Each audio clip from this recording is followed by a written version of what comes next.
One of the first points of the bill that I'd just like to point out is that it introduces a requirement for employers to consult with the employee before rejecting their flexible working request, facilitating a more open and constructive dialogue between employers and employees. Why is that so important? Well, it's important because actually to have that conversation in the first place enables action to be taken.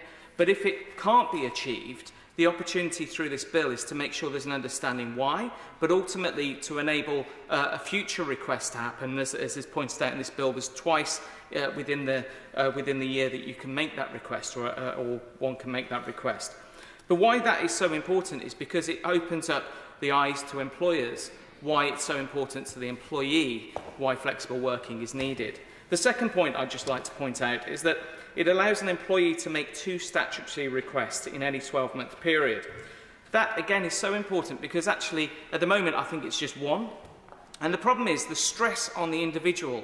It is quite a moment where you need to go in, or one needs to go in, and ask for that time to be flexible within the workplace. And I know for many, the fear has been that even asking makes them worry about whether they will then be able to be judged, whether that ask is going to be seen as negative. And what this does is makes a level playing field. It ensures that the employee and the employers are all aware of why this is so important, what the benefits are, but ultimately what difference that will make to the employee.